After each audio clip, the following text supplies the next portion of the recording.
Okay, Ms. Janice. Are we ready? Yes, ma'am. We live? We are live and we are All streaming. right. Got eyeballs looking good. Good evening, everyone. I'm going to call this evening's meeting of the Planning and Zoning to order.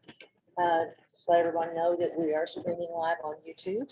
We're going to start by a roll call. Shelby, if you'll do a roll call, please. Yes, ma'am. Steve Thomas. Tim Dooley. Here. Jill Tabor. Here. Chris Kaiser. Jeff Lawrence. Here. Daryl Whitworth. Jim Giroux. Here. Janice Menking. Here. All members are voting. All right, thank you. We're going to start tonight with item number 4, which is public comments, which is a time for everyone to make comments on any items they'd like to discuss. We also will have some public hearings, which will give you a chance to talk on those specific items, whether there's anything else y'all would like to discuss at this moment. We'd like to, this is your chance. Shelby, do we have any written comments turned in? No, ma'am. All right, if not, then we'll start by our public hearing number 5A. Let me explain to you, those that have not been here for public hearings, with the public hearings, we will open those public hearings up. We will have the applicant make their presentation, and then we will take comments from the public. If you intend to talk, there were forms out front that we'd appreciate you filling out, so we have your name for the record. If you haven't, you can run back there and get one or fill one out later, so we have your name that you can speak for or against or make comments about that application. After that's done, then we close the public hearing. We have our staff make recommendations, and then we ask questions and then we vote on that application. So that's how the public hearings will be handled. So we'll go through public hearing 5A, which is request Z2108, request by Josh Lemmons to consider zoning change from OS open space to R1 single family residential and a land use change from parks open space to low density residential on property located at 508 West Travis. I will entertain a motion to open that public hearing. So make. I have a motion by Tim. Do I have a second? Second. Second by Jim. Any discussion? All in favor, aye? Aye. All opposed? All right. Is there some, Mr. Lemmons or someone here to make that? Okay, there you are. Oh, yeah, I'm sorry. I forgot to say that. If you'll come down here so that we can get you in on the streaming. We don't have a podium or anything, so I apologize That's for that. fine. So I'm Josh Lemmons. I am the surveyor on this project, and Miss Gertrude Klein is the owner. And I've got here her grandson, Eric Morin. Our goal here is to make that lot more buildable, to be consistent with the neighborhood. Eric is wanting to build a house in the vacant lot there and live next to his grandmother. And so what we're seeking to do is make the lot more buildable, so that way he can place a house that is consistent with the rest of the community and look more consistent. So that's what we're here for today. And we'll questions. All right, thank you. Is there anyone here who want to make any comments on that? I'd like to ask a question. Certainly. On the map, it shows the property in question as Mrs. Klein's property. And where the house on that. 508 Travis is wondering where her house is. And the blank, the empty property is also listed as 508. Can you explain that? I can.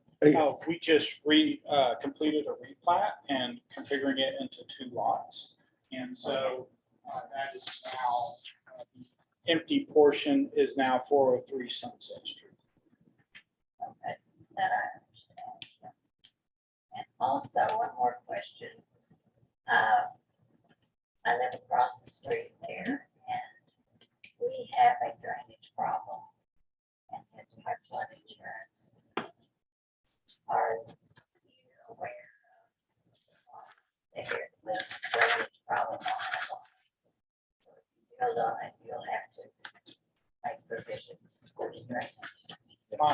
engineering team will be working with us. So I just want to make sure. Probably, sometimes it is a problem. Excuse me, can we get your name for the record? Just, Carol Whitala, Whitalla. Thank you. thank you. Anyone else? Okay, I will entertain a motion to close the public hearing. So moved. Motion by Tim, Second. second by Jim. Any discussion? All in favor, aye. Aye. All opposed? All right, we'll go to action item number 6A, discussion, consideration, recommendation regarding request Z 2018. Nelson, sit down and if you have any questions, we'll take you. All right, Jason, you have any comments? Yes, so on the request that we're doing tonight, let's make sure we're doing the right one. Did you want to do the public hearing on Z 2109, or do you want to jump into the action item for that same case that we just did? That's where I went to. 6A. Okay. So just to follow up, this is a zoning change request. The parcel that you can see, a subject area is located in an open space zoning. When these maps were done, original zoning maps were done, they generally followed the floodplain line, the 100-year floodplain, and were given a different zoning designation. Right now, open space does not allow single-family residential. As you can see, there's an existing home on one of the lots, and the property was subdivided into two, with half, the back half being R1 and the front half open space. From a regulatory standpoint, you can build in the 100-year floodplain as long as you are building above the base flood elevation. You cannot build in the floodway. However, there's no floodway on either of those properties. The floodway generally tends to go almost directly to that intersection of Sunset and Travis. So from a building construction floodplain perspective, there's no issue with that property being located at the front of the lot outside of the zoning. So the applicant wants to build his home and move it up. As long as he meets the FEMA floodplain guidelines, it should be allowed. So when we looked at this, we did not have any issues with the zoning change. Most cities do something similar, but they may show those floodplains as overlays where you can do what the base zoning is underneath. But the way our code is written, to build in the blue area, you would have to go through a zoning change regardless of what the rest of the lot is zoned. So prior to us approving a zoning change, we also have to approve a future land use change. So the land use map is matching the existing open space. Future land use calls it parks and open space. And so we would have to change that to low density residential. Again, from a land use perspective, from a construction standpoint, we have no issues with the house going in that blue area as long as it is zoned correctly. So we've had several of these in town.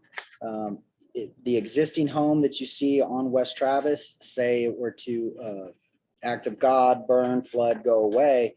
If they wanted to rebuild without the zoning change, they would not be able to because of the current zoning. So this is why we're looking at this. So staff does recommend approval. We don't have any major concerns at this point, but I can answer any questions y'all may have. Thank you. I have a question. So this property was recently purchased and they're doing construction. Did that get a change of zoning? Not that I'm aware of. Do you know which one I'm talking about? I see the big lot, but I don't know. The big lot. Across the. That's on the Sunset. creek on the other side of, Yeah, I don't know Sunset. I don't recall having that done. Do you know when that project came through? I never saw it come through here. I've never seen this blue in our zoning map. It's not what our zoning map at the office looks like. Well, So I've never seen it, but this recently,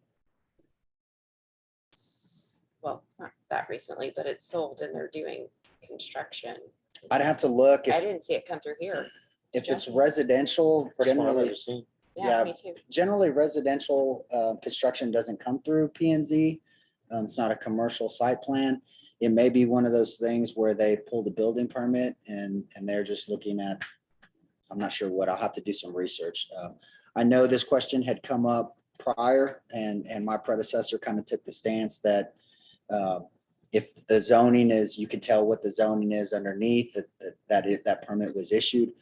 From my perspective, I just like to do things by the book, and I felt, this would be cleaner long-term, cause less problems for the landowner should they sell the property, and because Sure. if they're doing their title work and they see that, well, this is zoned open space, it's a non-conforming use, they'll ask for some type of letter to guarantee the use continues. So this will clean that up for the existing owners and future owners.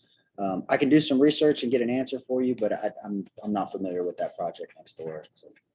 And as you can see, we'll have this issue coming up. Well, that's what I'm wondering. Is it worth?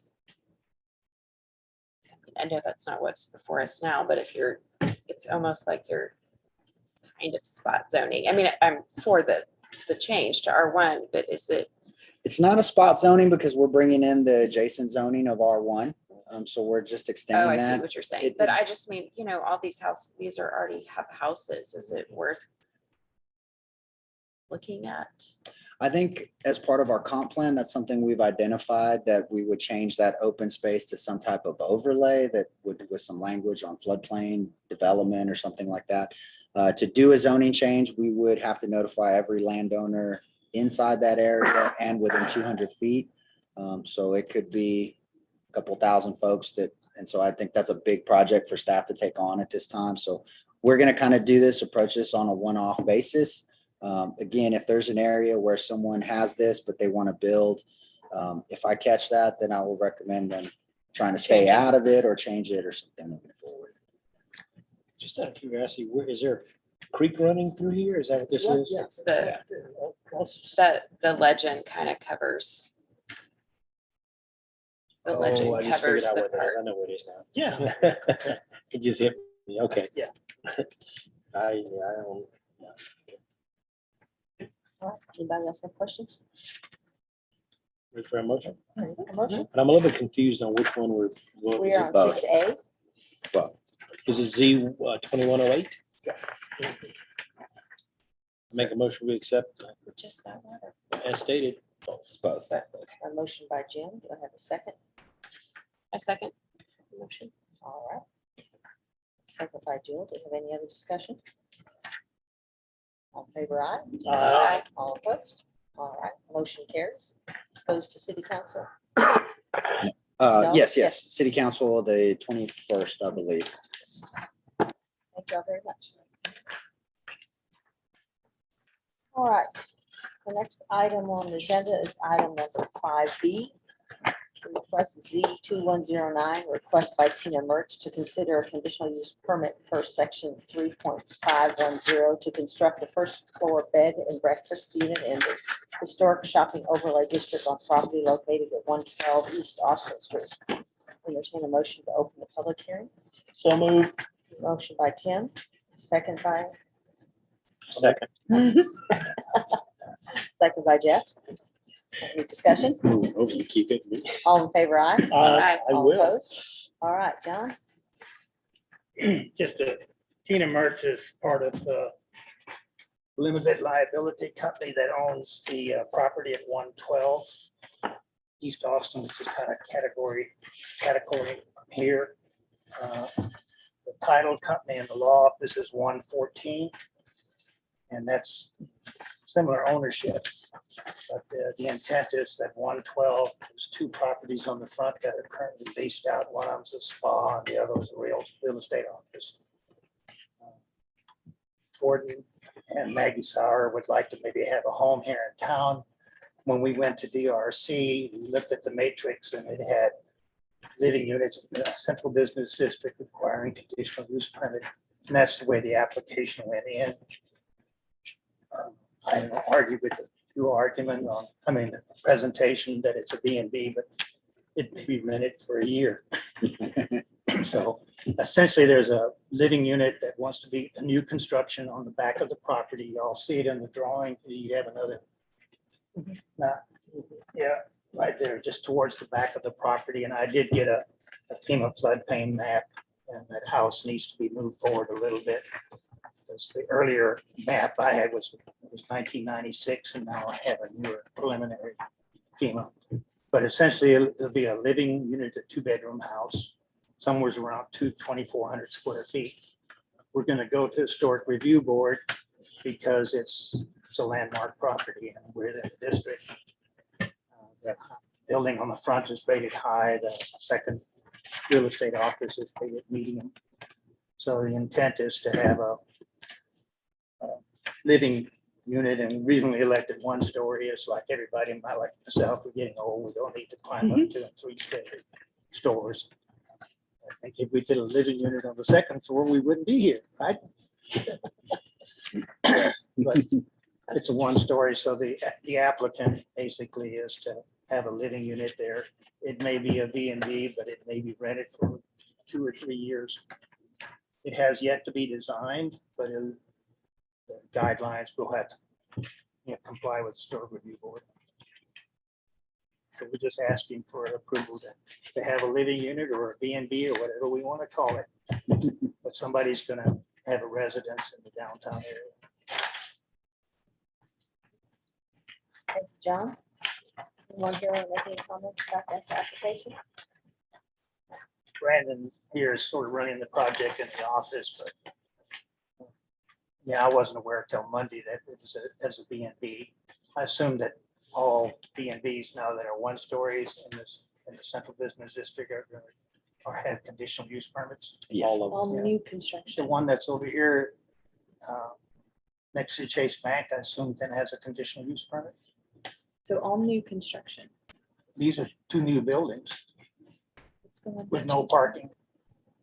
Which one is that? Scully's. Oh, The one- Scully's. They were there. Well, the front one was there. It has a second story, which has always been permitted. It's the 2 that were built in the back. Those are brand new. They were built within the last 6 months. I can get that information to you, John. I don't remember offhand, but I do remember them going through the DRC process several years ago. Or as a conditional use permit. I don't remember offhand. I'd have to go back I and check. asked a member who's not here because of the conflict of interest. He said he never saw that as a B&B. And that was made before your time. Well, yeah, we'll have to take a look at Remember, it. So, But the 2013 ordinance states clearly that if you have a B&B on the first floor, it has to have a conditional use permit in a central business district. And we've had some of those come before us Mhm. before. That's the kind of scripts we're putting there is up ahead Mhm. versus in that thing on the corner. You know, the 2013 ordinance was drafted with nobody other than Joe Cloud and B&B interests. You were on the city council. I had just resigned from P&Z and it was unreal. There was nobody to really understand how it worked. well, like I said on the last one, I go by the rules. I don't know Yeah, what well, was it's done in the prior before me, so. Or maybe the ordinance needs to be updated or So just to clarify, this will need a conditional use permit. Is that what we're trying to? Yeah, that's what we're doing here. That's what we tonight. just That's the Okay. SCU. And as a B&B is also on the matrix, it has as a living unit, but we're going to submit as a B&B, but it may end up being a That's- 2-year living unit. Yeah, and the goal behind that kind of regulation is because it's a commercial district, it's Main Street. You want that walkability, you want those shops. And so if you do allow living, generally it's on the second story. So you have a good pedestrian environment from one shop to another to stop gaps from coming in. So. All right. Anyone have any comments? All right, I'll entertain the motion to close the public hearing. I'll make that motion. Motion by Jim, Second. second by Tim. Any discussion? All in favor, aye. Aye. All opposed?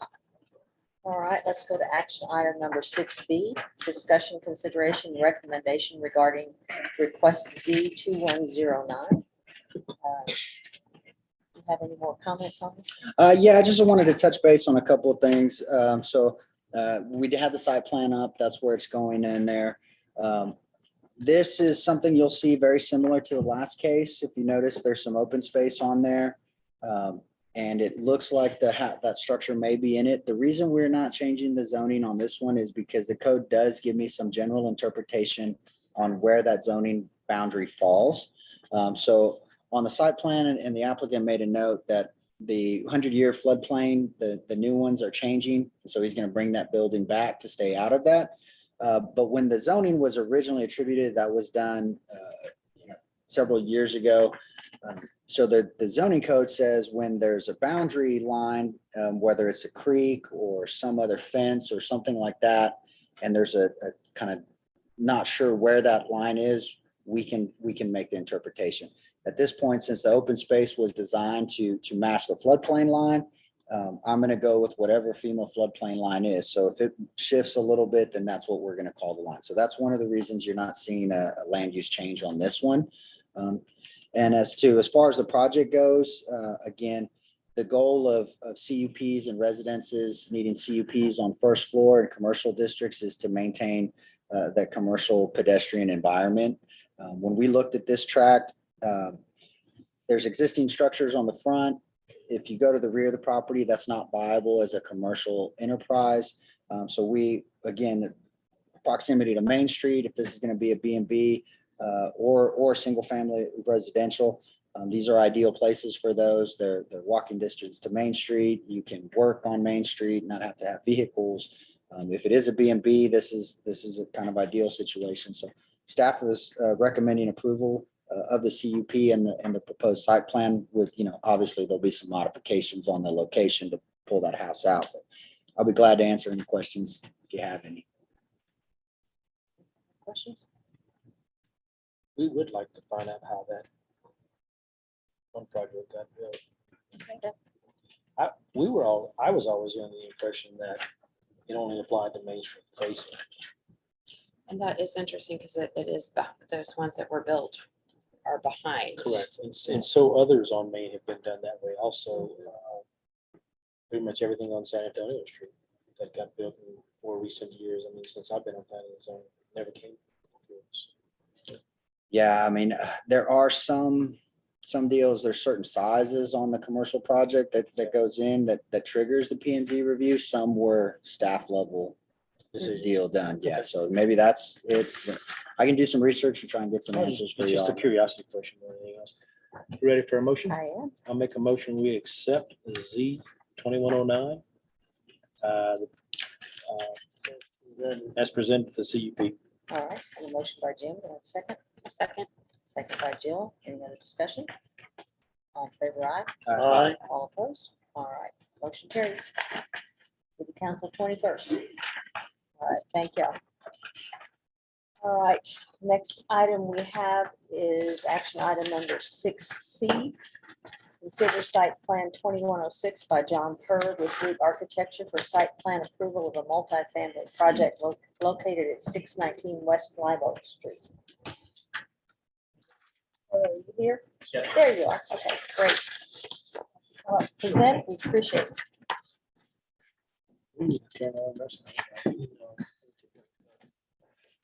Hi, Oh, we John do? Core. Nice to Y'all meet y'all. welcome to sit or This is stand. my associate, Tom Sherman. Hi, how Nice you to doing? meet you. I guess we'll sit. Sure. Bob Denman, civil engineer. All right, And this Bob also was helping us all out. right. So, we want to talk about project, or do y'all have any questions for us? Tell us about. the Okay, project. so there's an existing now unoccupied senior living facility on the property. Our project is to convert that into multifamily apartments. 39 units, one bedroom units in the existing building there, which would be preserved pretty much intact with a little bit of repair work here and there and new HVAC systems, et cetera. And then also on the property to do an additional set of duplex units, new parking lot, grading and drainage, and fire lane, all of, typical site development issues. Our civil engineer is on the case now, working on some of the details of that. But right now, we're just trying to make sure that the overall site plan meets with all the zoning requirements that we have. We did get some preliminary comments back from the reviewers, and we addressed those, but we only, this was only recently, so you may or may not have our most current site plan in front of you. No? No, Okay. no. We brought a few, but I don't know if you're really interested in looking at them right now, or if you just want to understand that. If you want to Basic share them, scope. that'll be fine. I'll touch base. I'll kind of go over why the delay and where we're Right. at on the site plan. I think there's one attached to the, that's just a different one. They've made some modifications based on our comments. Yeah, okay, there's some gotcha, more gotcha, gotcha. information for that. This one's too small. See. Yeah, these are a little bit bigger, but I didn't bring my glasses with me. So then, You will as you get older. these are all duplexes. The individual kind of standalone buildings are all duplexes, I just- and they're stacked duplexes with one unit on the ground level, one unit on the second floor.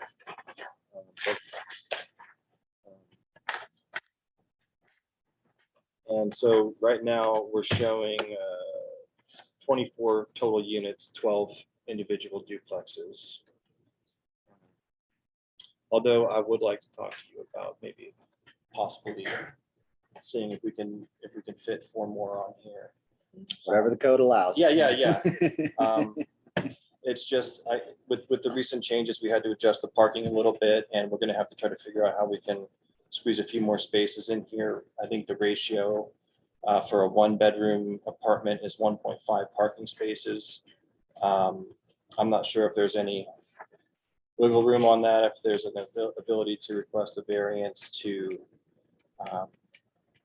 shave that down just a tiny bit. or Well, not. we can have those discussions offline. and- Yeah, that'll be a, And I'll mark up on the new site plan. right. But, yeah, any questions that y'all have? I'd be happy to answer.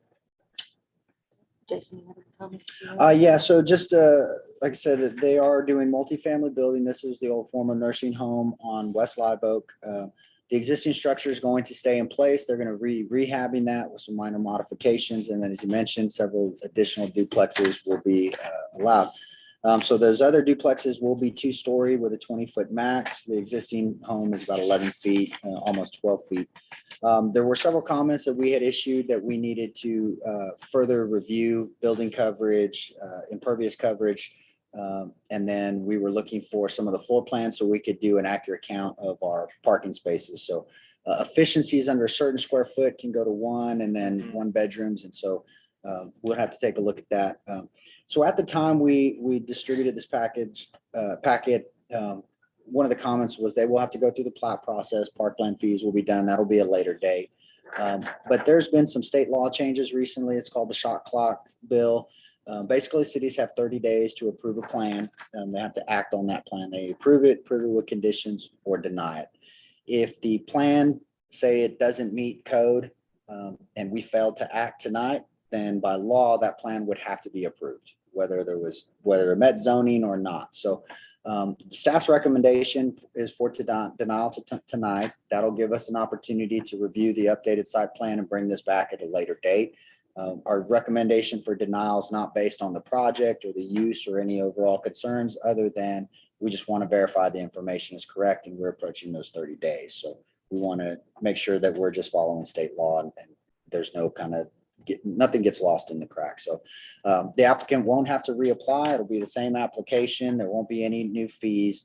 We will just review it and get it scheduled for the next meeting, but we do need to take action tonight, and that's why we do recommend denial until we verify the parking counts and building coverage and lot coverage.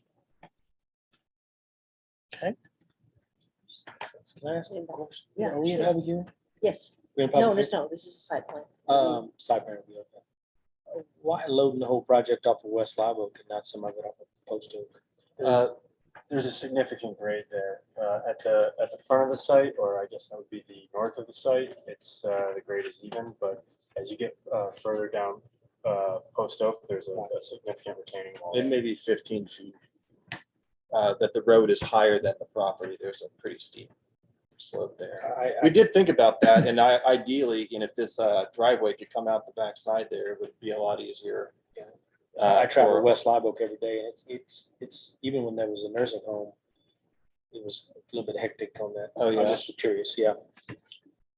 Yeah, we kind of thought about it, but it's too steep. It's too steep for a fire truck.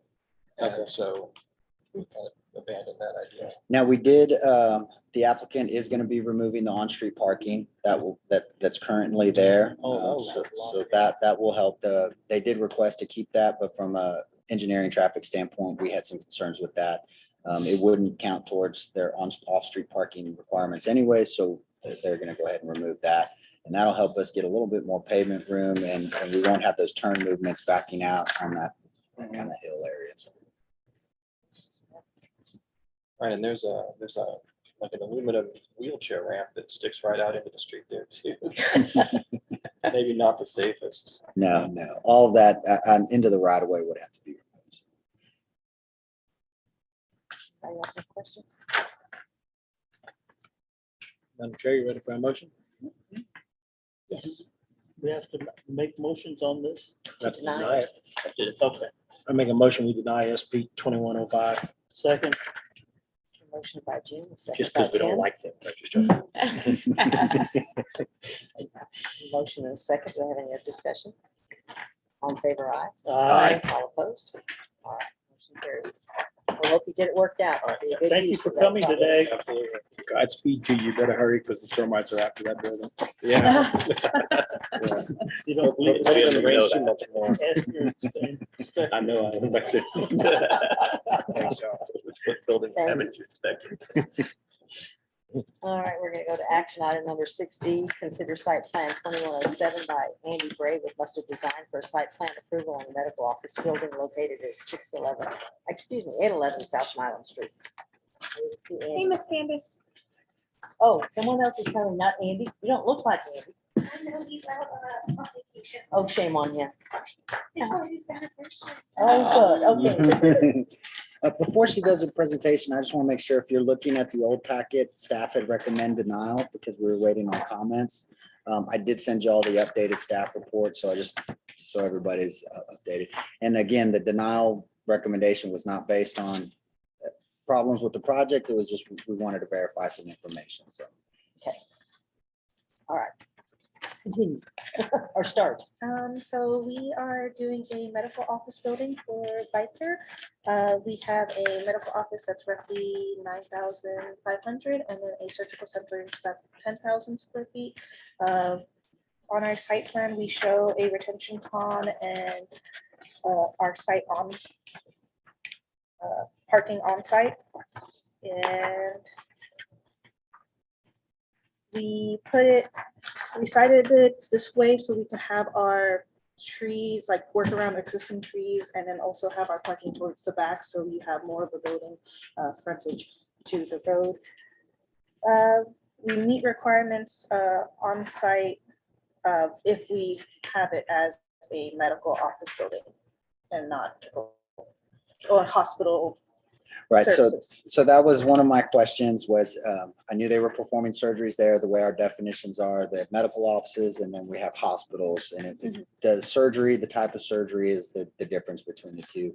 At this point, they verified it is minor in and out surgery. It's not local anesthesia. It's local anesthesia for the area, but it's not going under, it's not overnight stays. So we felt comfortable permitting this as a medical office. They did address so the parking counts meant based on their use. The only outstanding comment was the sidewalk to be extended. They did meet that. So that's where we changed our recommendation to approval at this time. And that's pretty much it. We'll be continue working on this project and hopefully get it done. Getting all the cedar moved. Did you do all this work or did he just send you to present it? Well, other than the pretty pictures, he's the one who does pretty pictures. Good for you. You get to present your own work. All right, anybody have any questions? So disoriented today. Where is this again? I know it's on. Milo. It's where all their It's where all that cedar cedar right is being behind taken out. Windcrest Nursing Home. Oh, okay, right behind Windcrest. Okay, I saw that. Okay. That's not on the back extension of the hospital property? Yes. It is the hospital's property. Well, no. No, It's on the back of it. Close. Okay, Yeah. it borders it. on the Borders back. Windcrest. gotcha. Okay. All right, ready for motion? Ready for motion. I move that we approve it as presented. A second. Motion by Tim, second by Jeff. Any other discussion? All in favor, aye. Aye. All opposed? Motion carries. Thank you. Anybody else waiting? One more. We got action item number 6E. Consider site plan 2108 by Kim Irwin with Chateau A. Oh, I can't even say that one. Chateau Avon Chambray LLC for a site plan approval of a short-term rental complex at 614 South Washington Street. And I apologize if I pronounced it wrong. You get to do that, John. Did I pronounce it wrong? Tim just calls it the Chateau. Okay, I should have said that. So you're gonna, the history on this project, Been here 20 before. 2017, previous owner, Scott Felder, submitted a site plan called 614 South Washington, had 16 B and Bs. It was under the name of Twilight Development. And Scott lost passion for this project. I think he butted heads with Anna a few times. And all of his interest went to Augusta Vin. So for the last 3 or 4 years, I've been working with him on Augusta Vin. But I was originally employed to do 614, which is this project. 614 is 2 twin houses that were built in by the Keitel brothers. One was Kurt Keitel. The other, the 2 daughters that lived forever. Margaret and Tilly. Mark. Yeah. I remember back Relatives. about 1970, Yes. I went to see Margaret and Tilly, and she must have been in her 80s, and she said, "You want to go talk to Dad?" So this friend and I went upstairs in the old house, and we went up there, and he was sitting in bed, and we came back down, and said, "Margaret, is he okay?" Because he would have had been over 100 years old. But Margaret and Tilly grew up in this house. Oh, I'm sure. Oh, this house. Yeah, the 614. They're mirror images of that. Yes. Theo Dillman, who was the architect for the new St. Mary's Church and the St. Mary's School, had a young apprentice craftsman by the name of Stein, Ed Stein. Okay. So I think the Ed Stein connection, Ed Stein probably did these 2 projects. They're twin houses. I looked at it at 614 back in 2017. It was, you could go to one house and what was missing in that house, you could see in the other. So Scott put it on the market, I guess, at least 2 years ago. And Kim and her husband bought this. And they want to resubmit the site plan that was previously approved with all the conditions. That she reduced the scope on it. Originally, it was 16 B and Bs, and now she's proposing 11.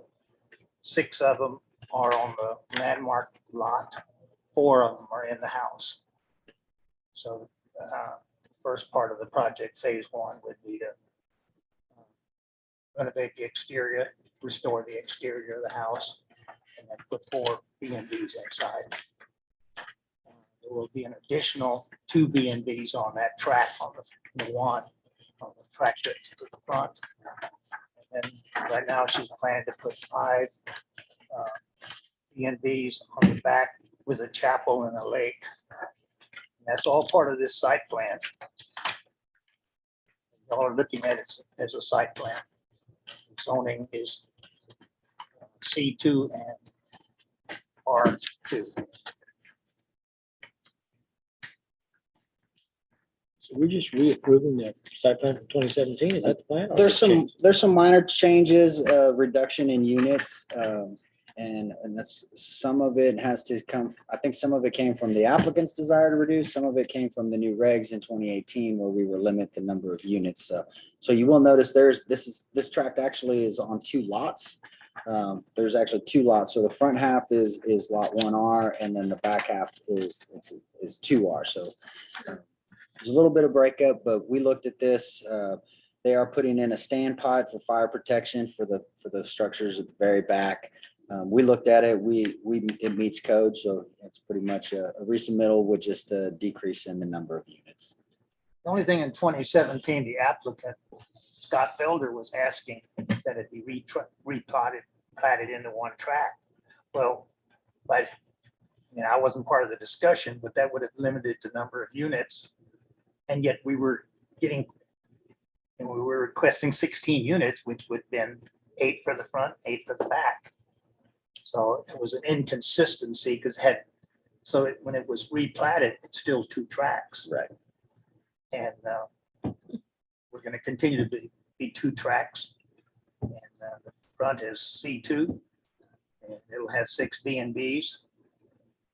The back units will have 5 at the present time. And if she wants to add some apartments or something, she'll make duplexes, she'll have to come back for her site plan. I don't know how that got to be R2. There's no Yeah, how access. do you access it? Yeah, no access. Well, from that. the track on the back is access from look at the site plan. What is the address on the easement? back side? It's got, Does it go all the way to Hill Street? yeah, it goes all the way to Hill Street. The property on the back has got an address for,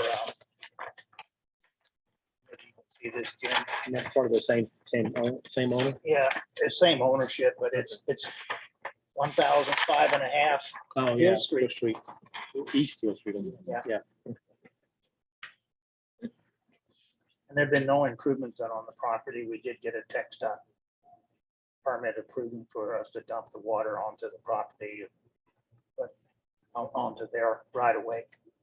And I noticed a new recommendation was that detention is not required, but I think we need to still follow the ordinance. Yeah, no, that comment was from what they're looking at, but I think, based on the size of the lot, the impervious cover, we don't think detention is gonna be a major issue there. And what happened with the 2017 site plan, it doesn't go forever. Yeah. So when Scott sold the property to her, she has to start all over Gotcha. again. So right now her game plan is to go ahead and do this, but how do the site plans run, 1 year or 2 years? Two, yeah.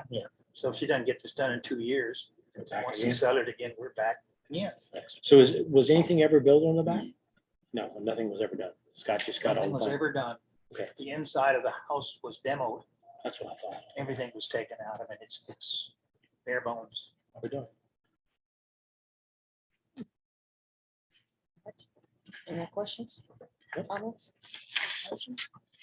Make a motion, we accept this site plan as Motion presented. by Jim, do I have a second? A second. Second by Jill. Any other discussion? In favor, aye. Aye. All opposed? Hope it gets built before you retire, John. What? I hope it gets built before you retire. I'm gonna die before I Join the club. retire. No, but I have a terminal cancer that's been diagnosed 2 years ago, and I'm on an immunotherapy. I had a treatment this morning. I'm on treatment number 12. It's called Keytruda. You'll see it on TV all the time. Yes. It's something you go to when chemo and surgery can't help you. So I go to MD Anderson once a month. And I have good days and bad days. I might have a bad day, which Brandon saw yesterday. It's just, I only got so many hours left on this earth. Yeah. And I'd like to decide how to use those hours. Well, we'll try not to keep you Well, too you long sure at don't this need to be board, here. that's for sure. If you don't want to be, it's tough to be on BNP&Z. I was on it for 28 years. They all serve You're together. gonna, you're gonna get pretty close to that. How long I have you haven't been? been that now. Yeah. 15 something. I was on it from 1982 to 2010. And it's a tough thing to go to, because you're gonna tell people no that you really like it a lot. Yeah, Thank you, John. all right. You, good to see Hope you. your day's better tomorrow. I know you said tomorrow's gonna be a bad. Yeah, I'll be real weak tomorrow. Yeah, okay. No. Hang in there. All right, we need to do the minutes, please. Item number 3. I have a chance to read those and make a motion. Make a motion with second. Motion by Jim, do I have a second? I second that motion. Second by Jill. I have the J's tonight. I'll accept the J. Any discussion? All in favor, aye. Aye. All opposed? All right, motion carries. Comments? Yes, so request, council is looking to do appointments for boards, commissions on June 21st. I know we've had a couple of applicants from last year. We've had a couple people express interest this year. We have a couple openings on this board. We have one opening on ZBA. That's a chairman position. Most of those members are new, so if you guys want to re-up and keep joining us at this table at the Law Enforcement Center, let us know and we'll put you down But our council. terms expire at different times, right? They do, but Almost most, all of us are up. yeah. But you Also- and Tim are the only ones that are on, well, you, Tim, and now Jeff are the only ones that are next year. Yeah, Everybody else gotcha. is That's this what I year. thought. So we're gonna reach out to a couple of folks that we may, their attendance may be a little bit slow, and they've mentioned they may or may not re-up, so we'll finalize that. But we are taking applications. If you know some good candidates, preferably someone that has some experience with plating or zoning or something like that. But really, at this point, anybody's welcome to apply. So we did put out some social media releases. It's gonna be in the paper.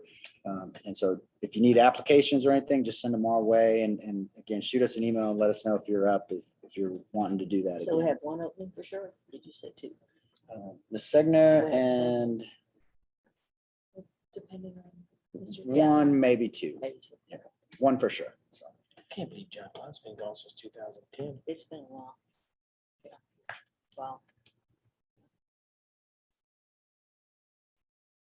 All right, I move we adjourn. A motion by Tim.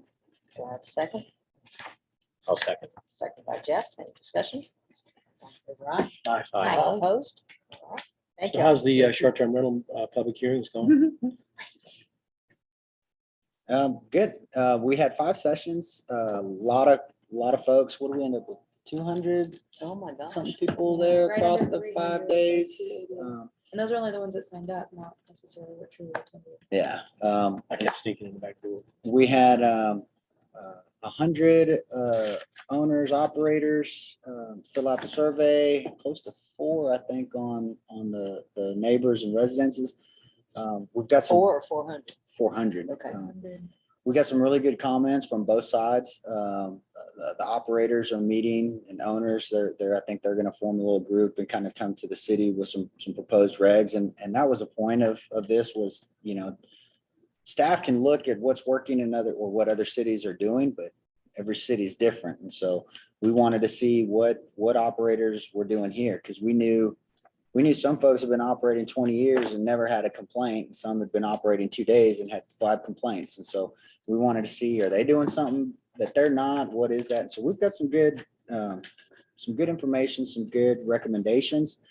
So right now we're kind of looking through the recommendations to see, obviously some are legal, some aren't, so we'll have to kind of break those out and what we can and can't do. We'll kind of set a date. We're collecting data, complaints, violations, concerns.